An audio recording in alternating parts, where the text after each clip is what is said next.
The judge signed my deportation at 10 in the morning, cold, precise, no hesitation.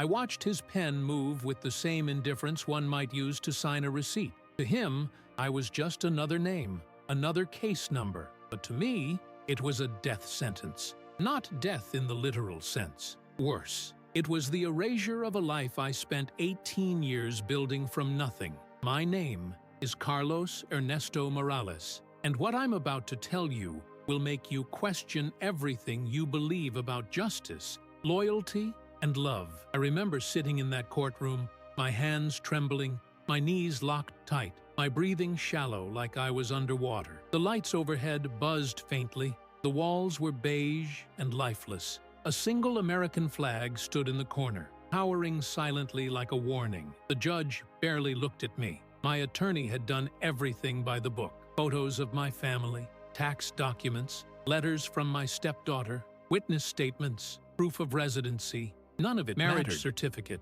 It never does when the outcome has already been decided behind closed doors. The room spun when I heard the words, "Final order of removal." It was like the floor cracked open beneath me. My body remained seated, but my soul collapsed. I didn't cry, not because I didn't want to, because the shock was louder than any tears I could shed. I glanced at the empty chair next to me. Vanessa wasn't there. My wife, the woman I built everything with. She said she couldn't get off work that day. I believed her, foolishly. Hours later, I was still trying to process what had happened. I walked home in silence, my mind replaying the moment the judge slammed the file shut. My stomach twisted with every step. The weight of uncertainty pressed against my chest like a cinder block. What was I supposed to do now? Where would I go? Who would help me? It was early evening when I passed by the corner store. Mr. Rodriguez, the owner, waved at me through the window and held up the day's paper.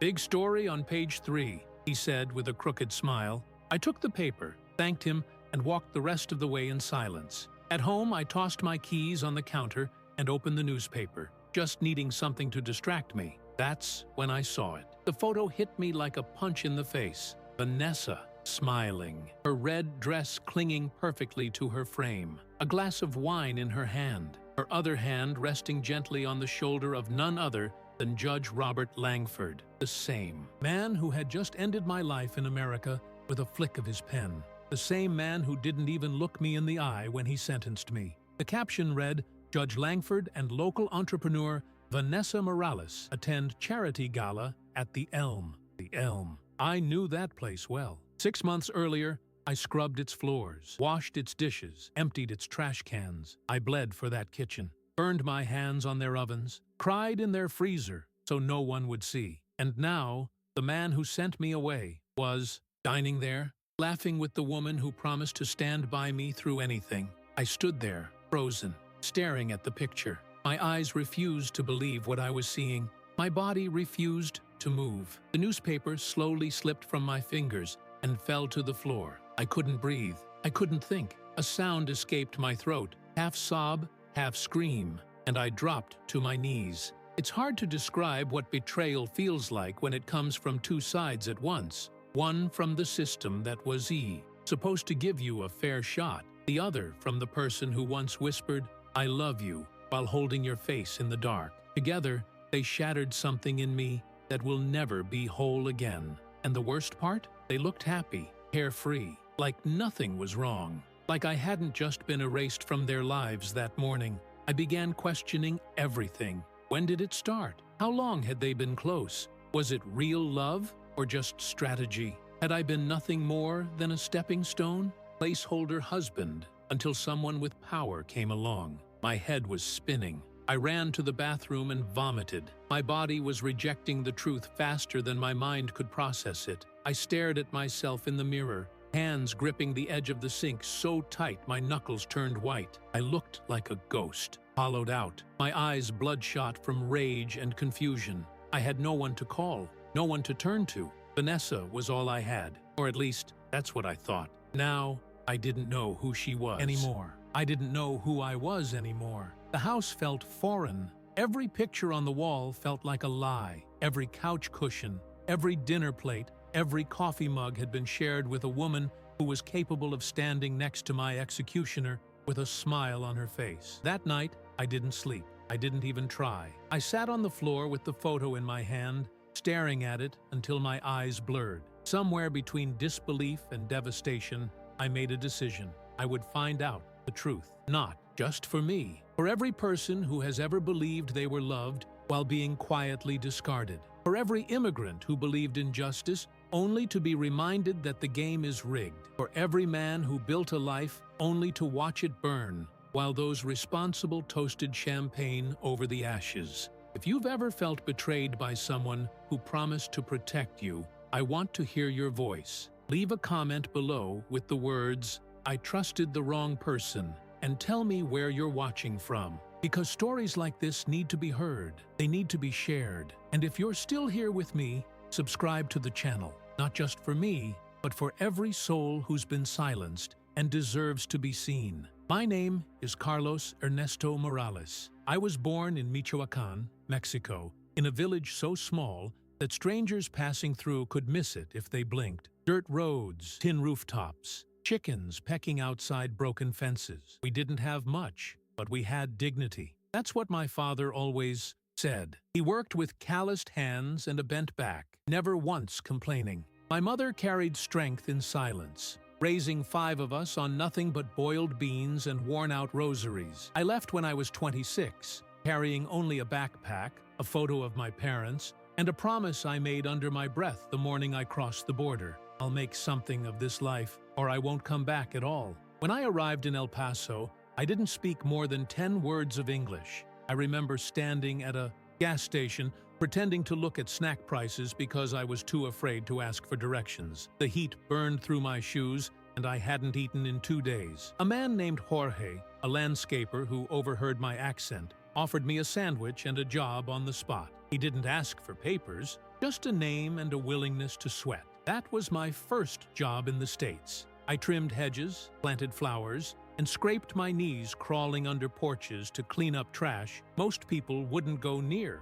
That first paycheck was only $230 for a week of work, but I held it like a treasure. I worked jobs nobody else wanted, graveyard shifts at warehouses, cleaning motel bathrooms where the bleach smell clung to my skin for hours. I painted fences in 100-degree weather. I laid tile until my fingers cracked. Every dollar I earned was split in 2. Half to send home, half to survive. I lived with 5 other men in a 1-bedroom apartment. We took turns on the mattress and cooked beans over a hot plate. Some nights, I stayed up watching the lights outside, wondering if I'd made the right choice. But every time I saw my mother's smile on our grainy video calls, I knew I had. Years passed, slowly, painfully, but progress came. I learned to speak English by watching old movies with subtitles and repeating the words out loud. I memorized lines from Forrest Gump and The Pursuit of Happiness. I started understanding the cashiers at the store, the bus announcements,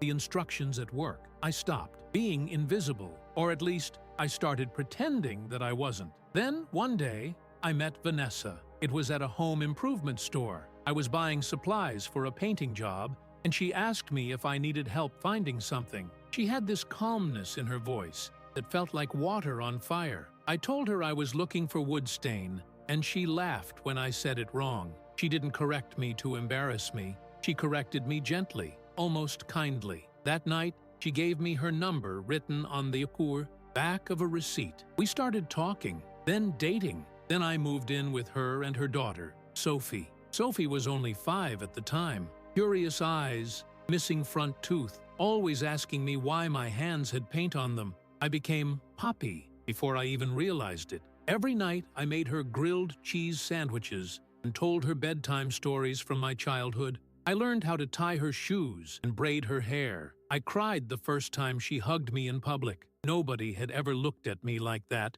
like I belonged. Vanessa and I got married in 2011. We had a small ceremony in her backyard. Just a few neighbors, a barbecue, and a Bluetooth speaker that cut out halfway through our first dance. But it was real. It felt real. She held my hand and promised me that we were a team, that I didn't need to worry about being undocumented anymore, that love could fix anything. And for a while, it did. We made a life together. I painted houses while she worked at a dental clinic. We went to the flea market on Sundays, bought second-hand furniture, watched cooking shows late at night. We weren't rich, but we were happy, or at least I thought we were. I applied for adjustment of status through our marriage. The process was long, complicated, filled with forms I didn't understand, and interviews that made me feel like a criminal. But Vanessa helped. She filled out the papers, gathered the photos, the receipts, the letters from neighbors. She stood next to me and told the officers that I was her husband and that she loved me. She knew what to say. She always knew what to say. But slowly, things started to change. I didn't notice it at first. Vanessa began staying late at work more often. She started locking her phone. She stopped saying goodnight sometimes. We stopped laughing over dinner. I thought it was stress. I thought maybe I had done something wrong.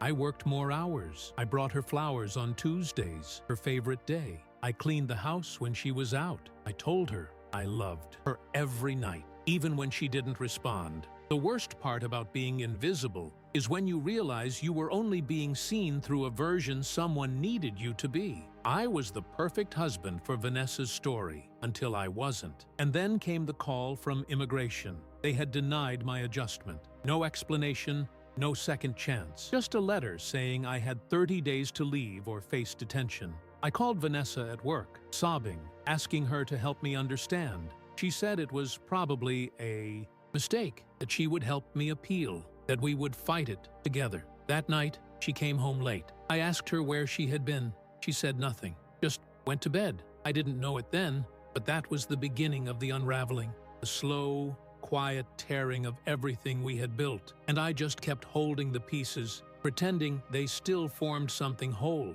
If you've ever given your all to someone and ended up feeling like a stranger in your own home, I want to hear from you. Comment, I thought I was enough, and share where you're watching from. Your voice matters. Your story matters. And if this speaks to something inside you, subscribe to this channel. These stories need witnesses. And maybe, just maybe, someone out there needs to know they're not alone. At first, I told myself it was nothing. A long day, a shift that went late, a new co-worker she mentioned in passing. I wanted to believe that. I clung to it like a lifeline. Because the alternative, the truth, dared not even whisper to myself yet, was too unbearable to consider. Vanessa had always been strong-willed, independent. She was the kind of woman who paid her bills on time, kept her books in alphabetical order, and never let emotions get the better of her. But lately, there was a distance in her that even silence couldn't hide. She started going out more often,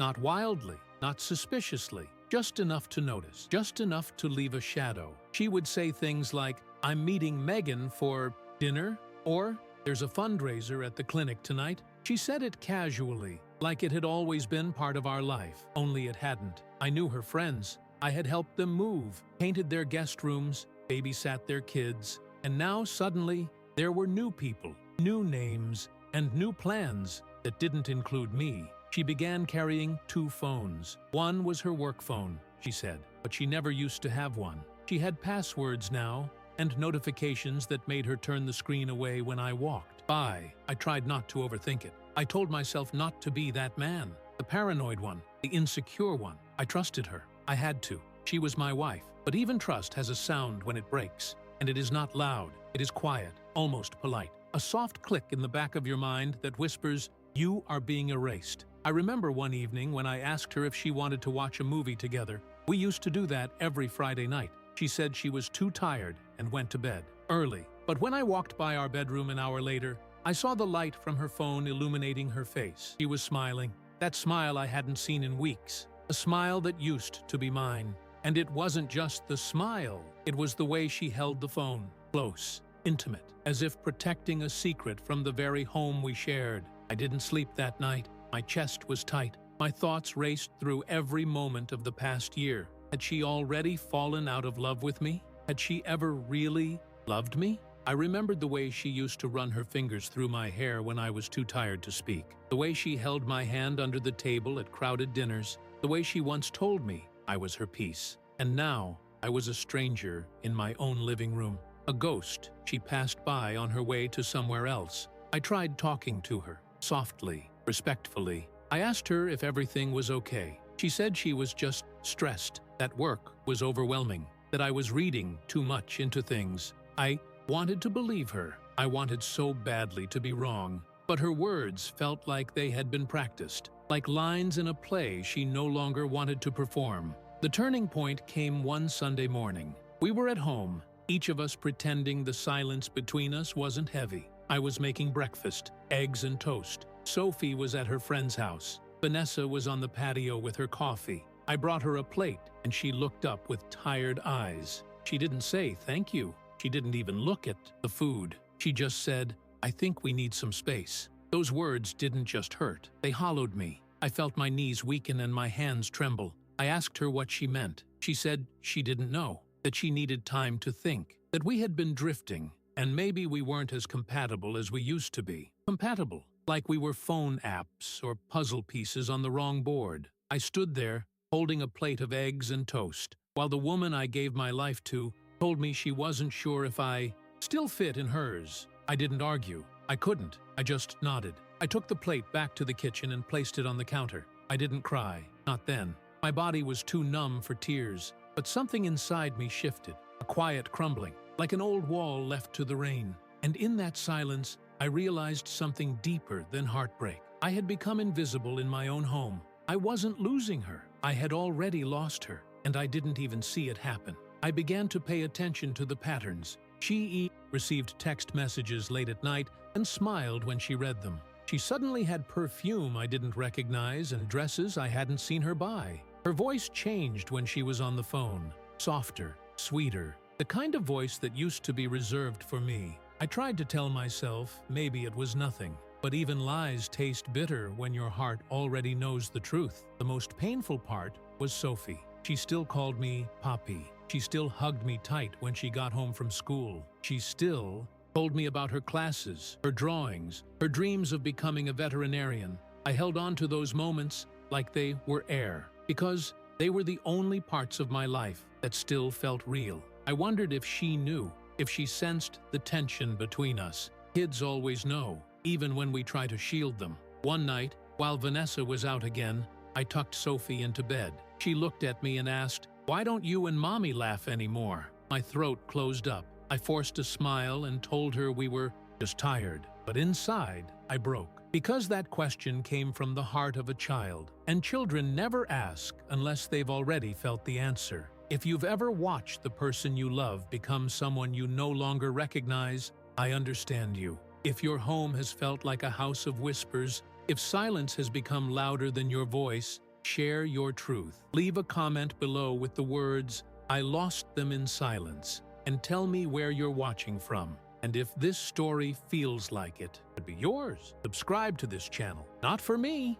for you, because your heart deserves to be heard too. The envelope was plain, just my name typed in black ink. No warning, no phone call, no explanation. I found it on the kitchen table one Tuesday morning after returning from a job. Vanessa said it had arrived the day before, but forgot to tell me. I opened it slowly, with hands that already knew something was wrong. The letter was from the Department of Homeland Security. It was short, cold, efficient. It said I had been scheduled for a notice to appear in immigration court for removal proceedings. The words blurred as I read them. Removal, proceeding, court. They danced across the paper like they had no idea they were talking about a human being, about me. I stood in that kitchen feeling like the ground had dropped out from under my feet. Vanessa kept washing dishes like it was just another morning, like that letter hadn't detonated my entire world. I asked her if she knew anything. She looked me in the eyes and said no.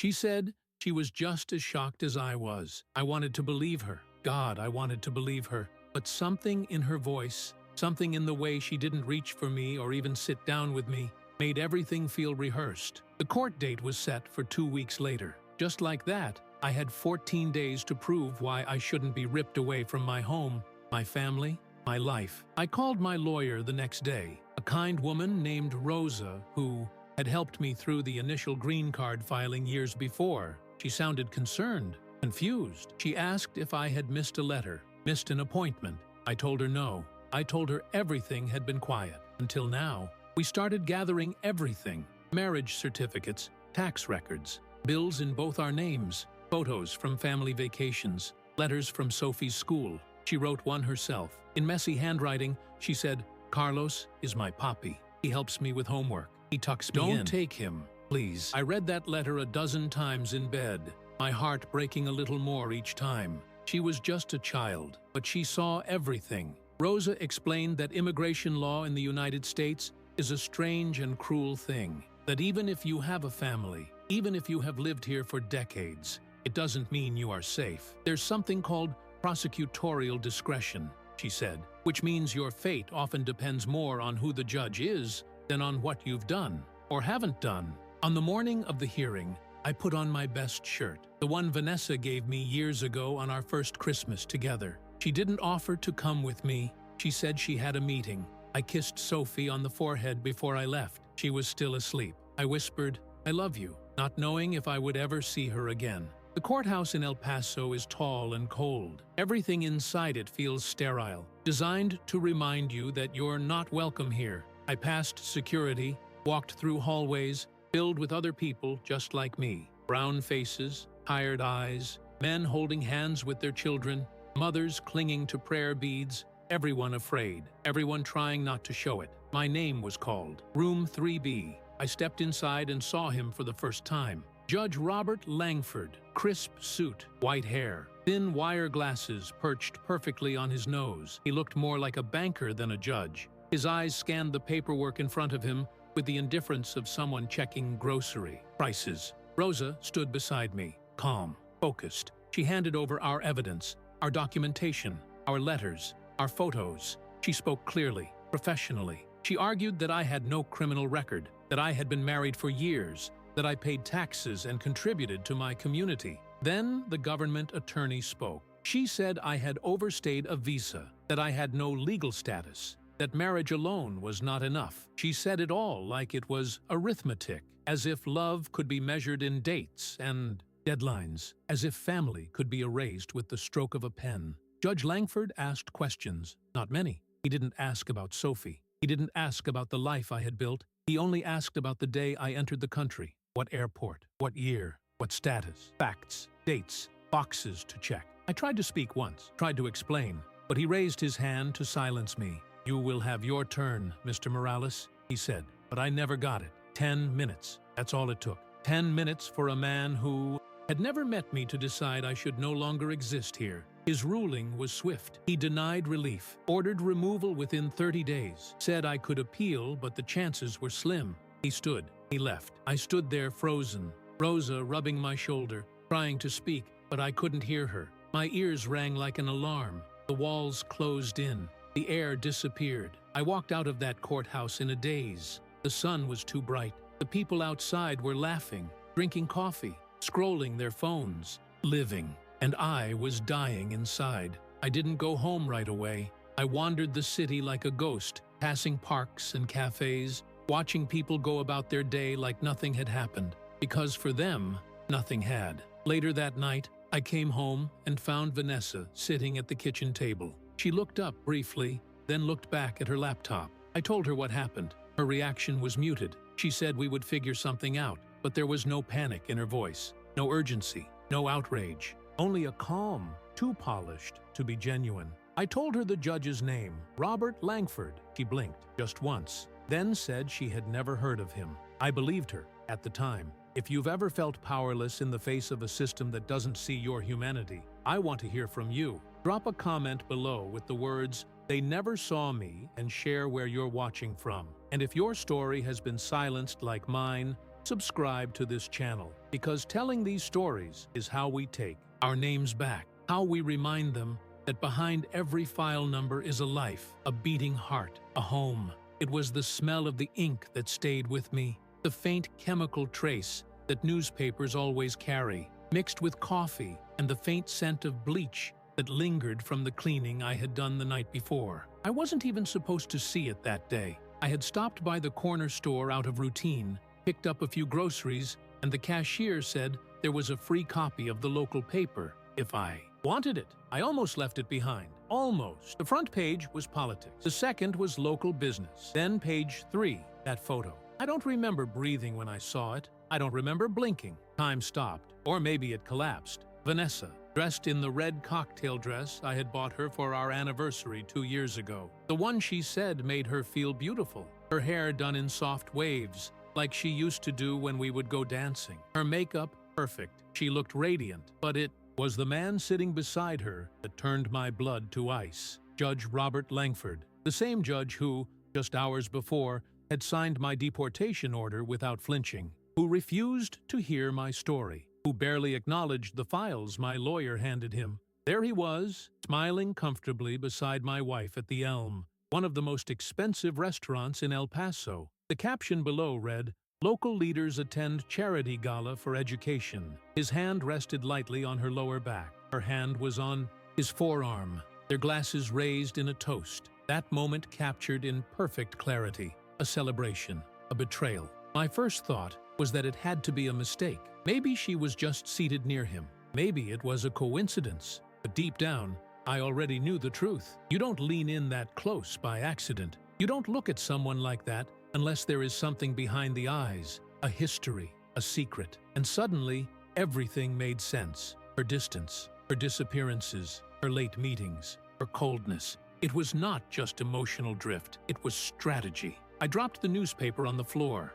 My knees buckled. I sat on the edge of the couch staring at the image like it had physically struck me. The woman I had loved, trusted, married. The man who decided I no longer deserved to live in the country I had built my life in. Together, laughing, toasting, dressed in their finest. While my life burned around them, I replayed the court hearing in my mind. The way Langford had cut my lawyer off mid-sentence, the way he ignored the documents showing my years of tax payments, letters from my stepdaughter, our wedding photos, the way he stared through me, not at me, through me, like I didn't exist. Now I understood why. He had already judged me long before I walked into that room, because outside that courtroom, he was sleeping with my wife. I felt every part of myself shatter into something I didn't recognize. Anger, confusion, shame. I felt stupid. How could I not have seen it? How long had this been going on? Was it recent? Or had I been living in a lie for years? I waited until Vanessa got home that evening. She came in humming a tune, carrying a bag of takeout. Thai food, my favorite. She placed it on the counter like nothing had happened, like my world hadn't exploded into fragments just hours before. I asked her where she had been the night before. She said she worked late. I asked her again, slowly, calmly, this time holding the newspaper in my hands. Her eyes froze. I saw it. That instant, when the mind scrambles for a cover. But it was too late. She reached out to take the paper, but I pulled it away. I asked her if she knew him, Judge Langford. She said she had met him once at an event. Said she didn't know he would be there. Said it was nothing. Nothing. A picture says more than 1,000 lies. I asked her why she didn't tell me, why she didn't even show up at the court hearing. She said she had work. She said she thought it would be. Her answers were vague, scripted, hollow. I didn't shout. I didn't throw anything. My silence was louder than anything I could have screamed. I walked away, into the bathroom, locked the door, stared at myself in the mirror. The reflection looking back was not a man. It was a ghost of someone who used to believe in love. I sat on the bathroom floor for hours. The takeout went cold on the counter. Vanessa never knocked, not once. I wondered if she was texting him right then, laughing about how easy it had all been. I started to question every memory, every touch, every whispered promise, every I love you that now tasted like poison. That night, I couldn't sleep. I stared at the ceiling and thought about every time she told me she'd fight for me. Every time she said we were a team. I thought about how she held my hand during our wedding vows and said, "Till death do us part," but she didn't have to kill me. She just had to stay quiet, just had to sit still while someone else erased me from the country I called home. And all for what? For power? For status? For comfort? Judge Langford was a man of influence, a man who could offer her things I never could. Maybe she got tired of waiting for me to become someone else. Or maybe she never loved me at all. Maybe I was always just a placeholder. The next morning, I didn't go to work. I didn't answer calls. I sat on the porch with a cup of coffee and that same newspaper. The photo now burned into my mind. I wasn't angry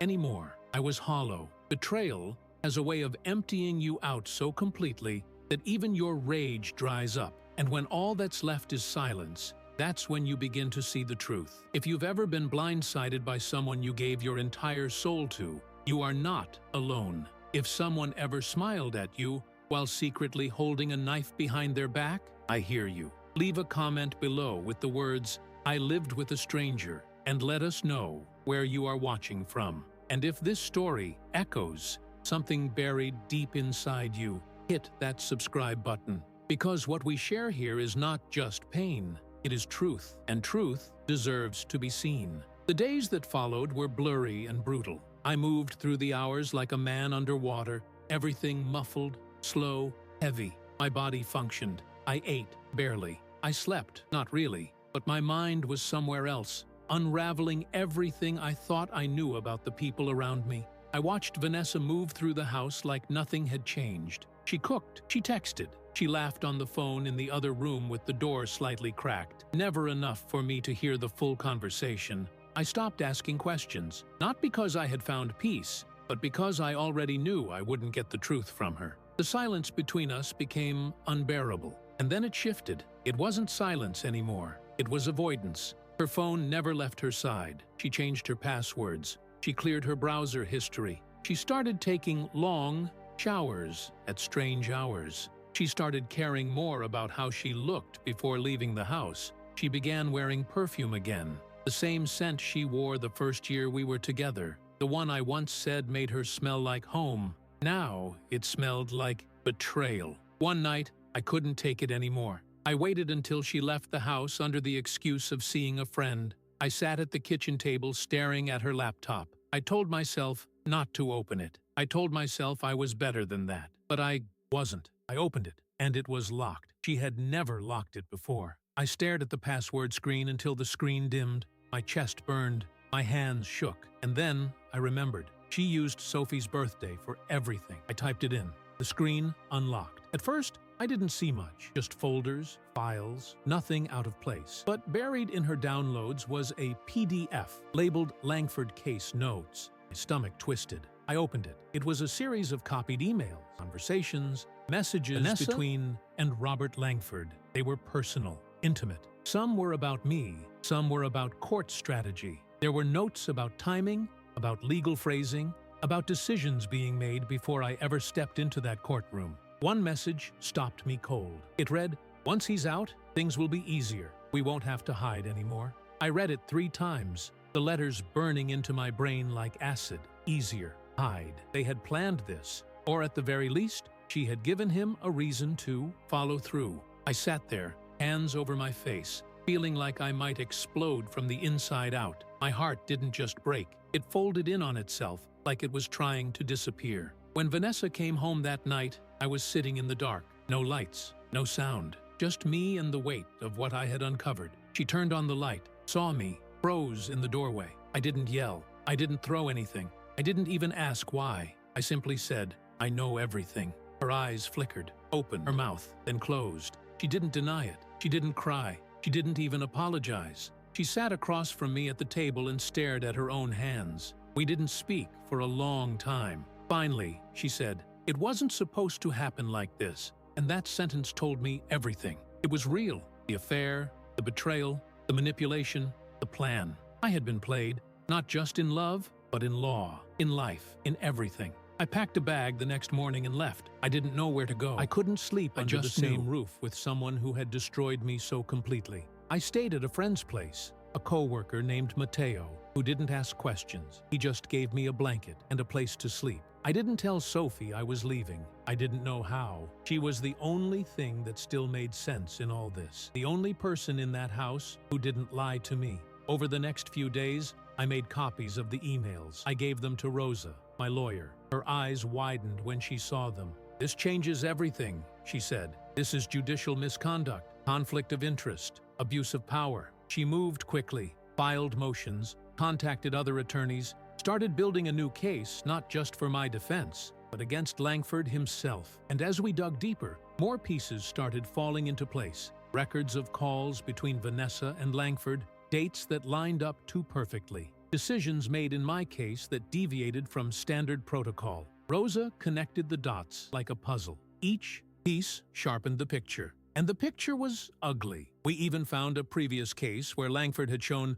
favoritism toward another woman he was romantically involved with. But that one never went public. It had been buried, quietly resolved. Rosa said, "Not this time. I wanted justice, not revenge, but I wanted them to see me, to feel the weight of what they had done. Because what they tried to destroy wasn't just a man. It was a father, a husband, a worker, a dreamer, a believer in the AI system. And they played me like I was nothing more than a piece on their board." I walked past the courthouse a few days later and looked up at that cold, gray building. I remembered how small I had felt inside those walls, how dismissed, how invisible. But now, I was rising, slowly, painfully, but rising. If you've ever discovered something that shattered the story you were told to believe, I want you to share it. Leave a comment with the words, "I found the truth," and let us know where you're listening from. If you've been silenced by betrayal, dismissed by power, erased by someone who claimed to love you, then subscribe to this channel, because we are not invisible,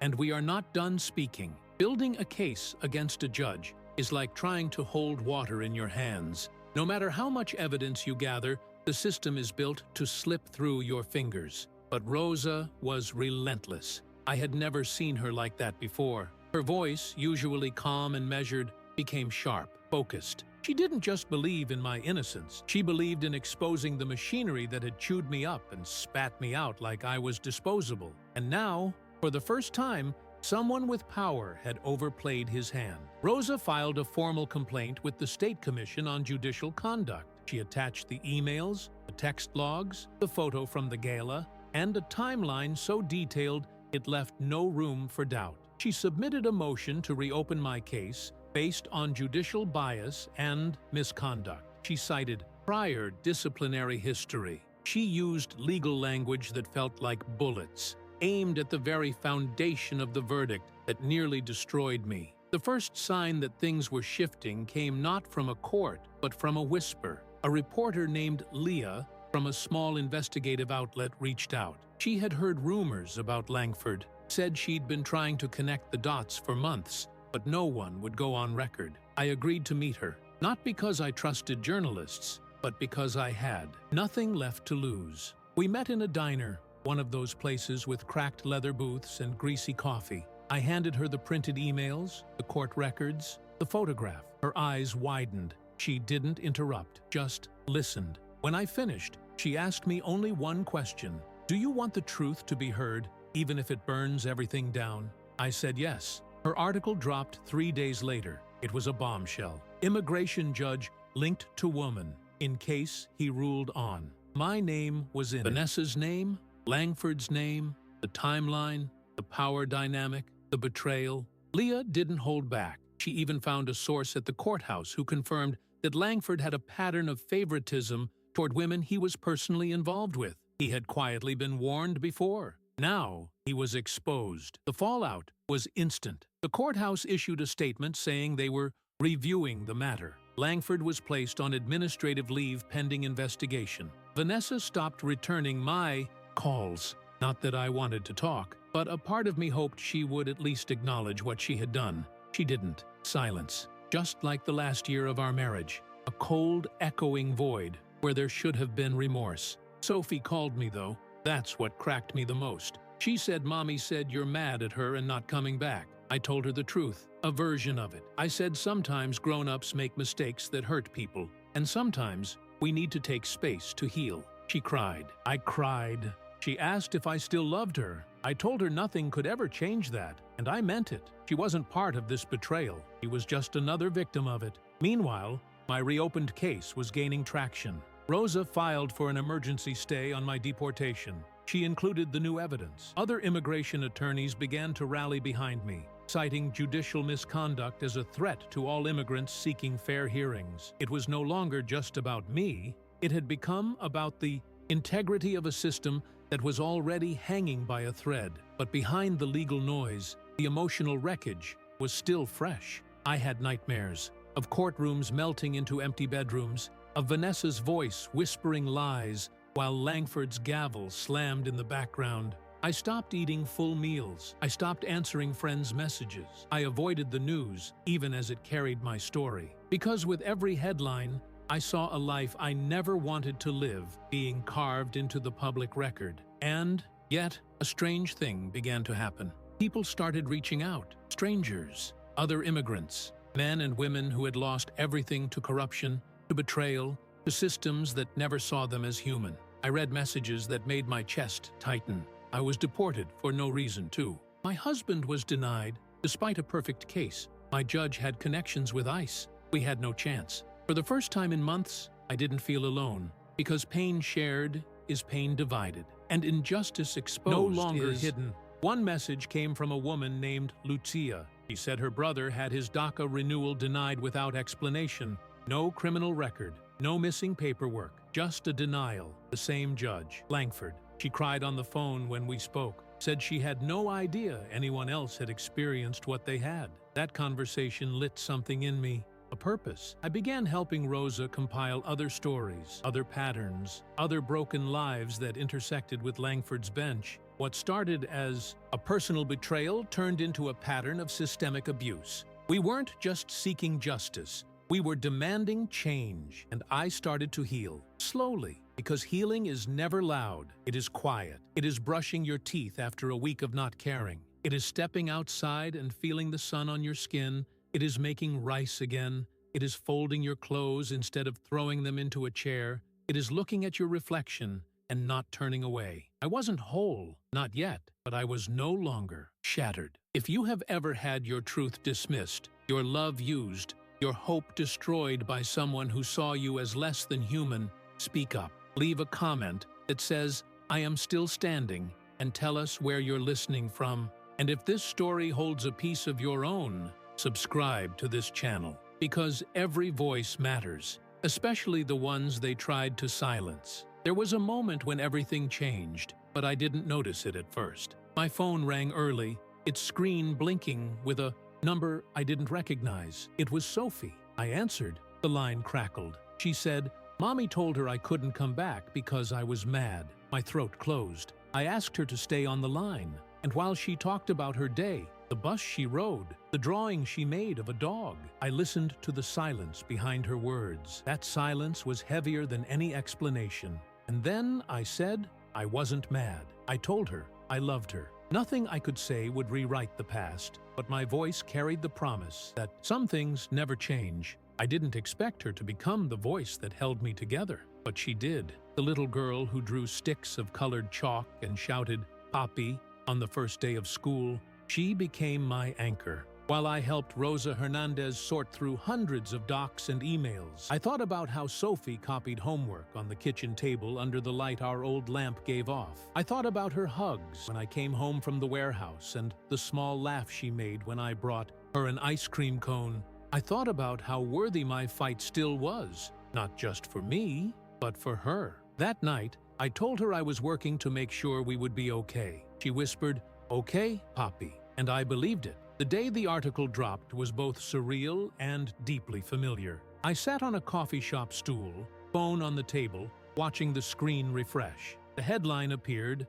"Immigration Judge Linked to Woman in Case He Ruled On." The words felt explosive, yet cold. They didn't carry shock. They carried truth. I saw my name, Vanessa's name, Langford's name, the photo of the gala, the timeline.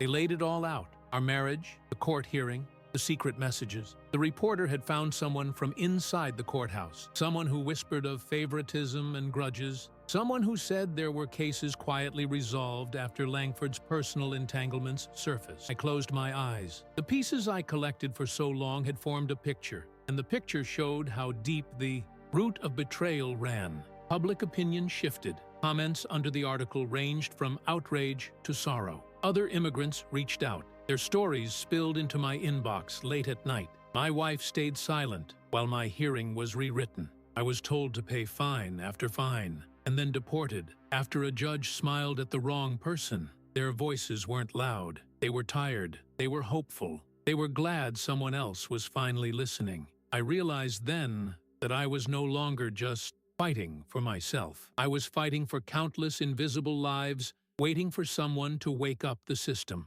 and that gave me strength I never knew I needed. In the background, the court building began to tremble. Langford was placed on administrative leave. The announcement was brief, no flourish, but the message landed. The judge who ended my life might have to answer for it. I watched the gray building from my car window one evening, the sun setting behind it like a warning. The courthouse used to terrify me. Now it felt smaller, less inevitable. I opened my eyes and saw my reflection in the glass. Scruffy beard, lines I didn't know I carried, but a look, determined, wounded, but not done. I drove away. Meanwhile, Vanessa vanished, her number disconnected, her social profiles disappeared. The house remained quiet, the furniture unchanged, yet every cushion held a story I no longer trusted. I considered going inside to reclaim what was mine, but a voice in me whispered, the emptiness there was too loud. I needed proof, I needed closure, I needed Sophie to see the father she counted on. I didn't walk into the house that day. I drove past it. The street light flickered. The photo of our wedding hung in the window. I saw it and blinked. Then I turned away. The next day, I sat in Rosa's office. Photocopies, files, and a map of our city with pins where other cases overlapped Langford's. Each color represented a story. A man denied despite perfect record. A family split for no reason. The pattern emerged. The court wasn't blind. It was biased, and it was built to erase people like me. Her words echoed, "This changes everything." In that moment, I felt something I haven't felt in months. A spark, not hope exactly, but resolve, a promise. I looked at the evidence, and I said inwardly, they will see us. If you ever felt your fight was too small or your voice too weak, I want you to write in the comments, I deserve to be seen, and tell me where you're watching from. And if this story has touched something in you, then click subscribe, because healing starts when truth is shared. It was Sophie who made the world stop again. Not with tears, not with shouting, but with one quiet decision that no one saw coming. She had been silent for weeks, barely responding to my texts. I understood why. She was caught between two people she loved, in a house that no longer felt like home. But then, one afternoon, she showed up at Rosa's office with her school backpack and a folded paper gripped tightly in her hand. Her cheeks were flushed, her eyes filled with something more powerful than anger. She handed Rosa the paper and said, I want to read this in court. It was a handwritten statement, a testimony. In it, Sophie wrote about her life with me, how I helped her with math homework every Thursday night, how I danced with her in the living room when she was sad, how I made pancakes in silly shapes on Sundays. She wrote that she didn't understand everything about immigration or legal systems, but she understood love, and she loved me. She ended it with one line that hit harder than any lawyer ever could. Carlos is my real dad. Please don't take him away just because of rules he didn't make. I broke down when Rosa read it aloud, not because it was beautiful,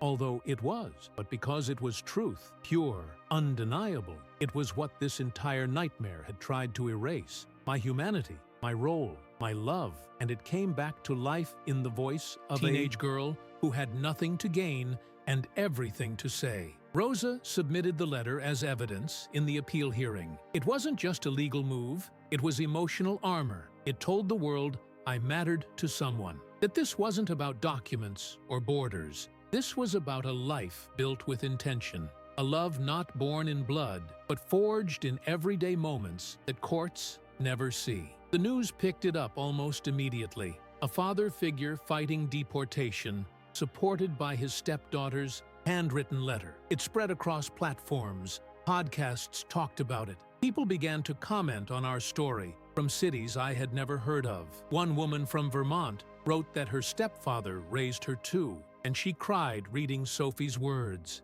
A man from Arizona said he never knew how much step-parents could hurt until he realized how much they could also heal. The story became a mirror for people across the country who had been forced into silence. Sophie's school principal sent a message of support. Her classmates started a petition. I watched it reach 5,000 signatures, then 10. Teachers spoke out. They said losing me would destroy her sense of safety. Not because I was perfect, but because I showed up every day, quietly, fully, as fathers do. The court couldn't ignore it anymore. A new judge was assigned to the case. Rosa said it was a rare move, but not unheard of when judicial misconduct is involved. Judge Harris was younger, sharper, and had a reputation for fairness. The hearing date was set again, but this time it felt different. This time, I wasn't walking in alone. The night before the hearing, I couldn't sleep, not because of fear, but because I could feel the weight of what was coming. I sat by the window in Mateo's apartment, looking at the lights of the city blinking like stars fallen to earth. I thought of my mother back in Mexico and how hard she cried the day I left. I thought of the men I worked with at the warehouse, who always shared their lunch with the guy who brought extra tortillas. I thought of Vanessa too, briefly, not with hate, but with clarity. She made her choice, and so had I. Sophie sat in the front row of the courtroom the next day. She wore the same blue sweater she always called her lucky one. She held my hand before I went in. Her grip was tighter than usual. And then she whispered something that I still carry with me. You didn't break. They just didn't see how strong you already were. When we entered, the courtroom felt colder than I remembered, more sterile. But I didn't shrink this time. I stood tall beside Rosa. We presented everything. The new evidence, the emails, the connections, Sophie's letter, and for once, I saw eyes behind the bench that actually listened. That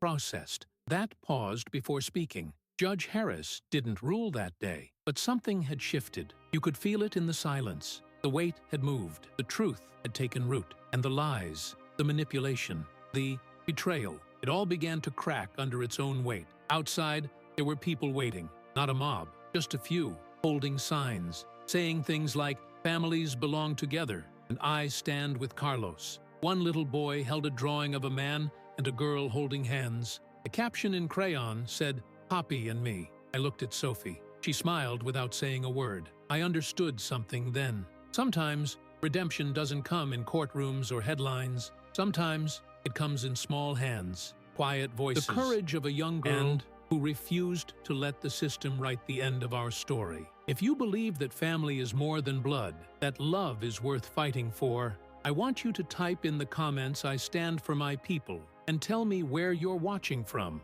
And if you've ever been told your voice didn't matter, I invite you to subscribe. Because this space belongs to all of us who refuse to be erased. The days between the hearing and the final decision felt like the longest I had ever lived. Every morning I woke up with a knot in my stomach, unsure of what the next email or phone call would bring. I tried to keep busy. I painted rooms with Mateo, helped his cousin move furniture, cleaned windows just to feel something in my hands. But nothing filled the void of not knowing if I would be allowed to stay, not knowing if everything Sophie and I had fought for would be enough. Then the news broke again. This time, it was bigger. A major network picked up the story and aired a segment titled "The Judge and the Deportation." They interviewed immigration lawyers, advocates, even a retired judge who openly called Langford's actions unethical. The public response was overwhelming. I watched the segment from a cafe. People around me didn't know I was the man on the screen,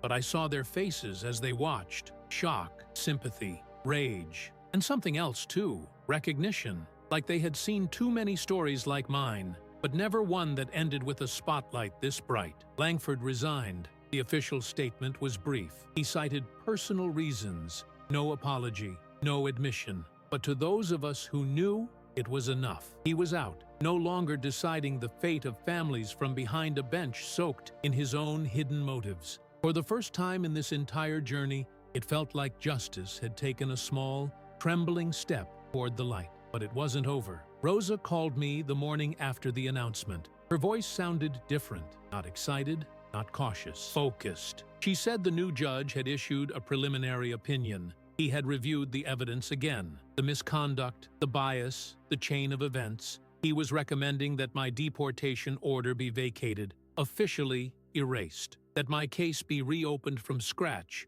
under new eyes, with a chance to apply again. A fair chance. A real one. I sat down on the floor of the hallway. I could not stand anymore. Tears rolled down without my permission. I didn't cry because I had won. I cried because I had survived long enough to be heard. The air around me felt different, softer, warmer. I wanted to call someone, but I didn't know who to dial. Vanessa was gone. My parents were far away. Sophie was in school, so I just sat there, hands over my face, and let the silence hold me. When Sophie got home that evening, I met her at the park bench where we always used to sit. She ran to me. I caught her in my arms, and before I said a word, she whispered, "Is it over?" I nodded. Her eyes closed. Her hand squeezed mine. She didn't need a speech. She just needed to know that I was staying, that our home, fractured as it had been, would not be broken apart by signatures on paper. Later that week, we attended a community event at the local library. They were hosting a forum on immigrant rights and due process. I had no intention of speaking. I just wanted to be there, to listen. But when they opened the floor, people started asking about my case. One by one, they turned to me, waiting. So, I stood. I told them everything. The courtroom silence, the betrayal, the photo, the lies, the judge, the hearing, the letter from Sophie. I didn't read from notes. I spoke from memory, from pain, from the fire that had nearly consumed me. I saw people wiping their eyes, nodding. Some came up afterward and said they had been through something similar. Some just hugged me without saying anything. I understood. There are wounds too deep for language. A few days later, I received a letter from the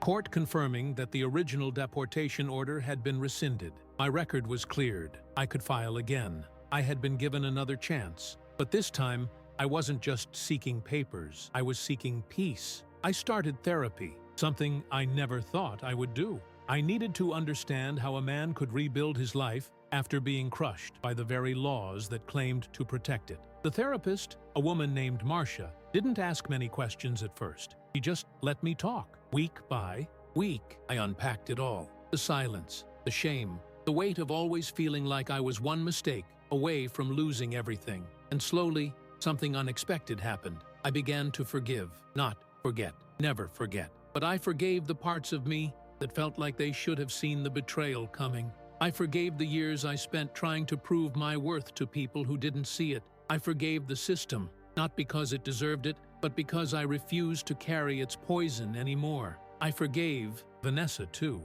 not because she was sorry, but because holding on to her cruelty would have kept me bound to a past I was no longer willing to live in. Sophie and I began to rebuild something new, different, not like before, but deeper. She asked if I would still help her with her college applications next year. I said of course. She asked if we could go to the beach again that summer. I said yes. She asked if I was okay. I told her I was trying. That answer, she said, was enough. If this story reminded you of your own struggle or someone you love, please take a moment to share your voice. Leave a comment that says, "I will not be erased," and tell me where you are watching from. And if you believe that healing is possible, that justice matters, that love survives even betrayal, then subscribe. Because this is more than a story. It is proof that survival is a form of resistance. When the noise began to quiet, I found myself staring at the stillness like it was a stranger in the room. For the first time in what felt like years, no lawyers were calling, no reporters were knocking, and no court dates loomed like dark clouds over my head. The silence wasn't peace at first. It was disorienting, like stepping off a moving train and realizing the world doesn't spin as fast as the pain made you believe. I went back to the warehouse where I used to work, just for a visit. The manager, Ramon, welcomed me like an old friend. He offered me my job back, and I told him I needed time to think. He nodded. He understood. I wasn't the same man who lifted boxes in the back or ate lunch alone on the loading dock. That version of me had been burned down and rebuilt from bones I didn't know I had. I didn't know what I wanted next, but I knew I needed to choose it, not survive it. Sophie and I started going on long walks, sometimes in the early morning when the streets were empty and the sky was still gray. We didn't talk much during those walks. We didn't need to. Our silence was soft now. It wasn't holding anything back. It was resting, breathing. We passed old bookstores, corner shops with dusty windows, murals painted by hands we would never meet. She would sometimes point out a cat on a balcony or a tree with oddly shaped leaves. I would just smile, grateful for the simplicity, for the life we were slowly reclaiming. One day, she asked me if I remembered the first time I took her to the zoo. I did. I remembered how scared she was of the flamingos because she thought they would peck her feet. I remembered buying her cotton candy and wiping the sugar off her cheeks with the sleeve of my jacket. She told me that day was the first time she ever felt safe with a man. I didn't know what to say to that, so I didn't say anything. I just reached for her hand and held it tight. We began volunteering at a community center. They helped immigrant families who had just arrived, some fleeing horrors I couldn't begin to imagine. I translated when I could. I lifted boxes of donations. I helped a boy fix the chain on his bike. And every time I saw the fear in their eyes start to fade,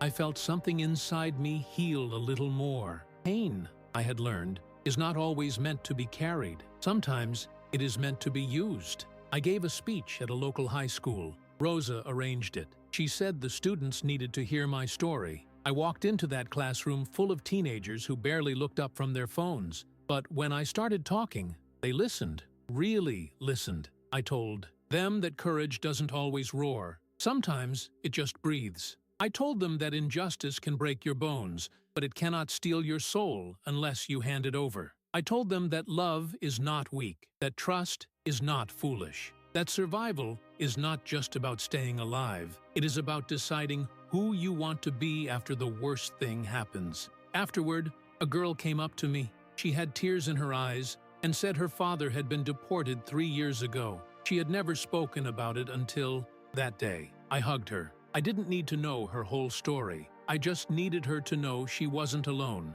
I started writing again. At first, just notes on my phone, fragments, then pages, then memories. It wasn't about publishing anything. It was about reclaiming the narrative, about owning the words that had been stolen from me. Betrayal, hope, fight, grace. They all belong to me now. One afternoon, I got a letter in the mail, handwritten, no return address. Inside was a photo of me from 3 years ago. We were at the beach. I was holding her on my shoulders. She had written on the back in purple marker, "Best day ever." And below that, just one sentence, "I'm proud of you." I stared at the photo for a long time. I don't know how she had kept it all this time, but I knew exactly why she had sent it now. Because healing is not linear. It loops, it stumbles, it circles back before it moves forward. And sometimes, the person you helped save becomes the person who helps you. Remember who you are. If you believe that even after the fire,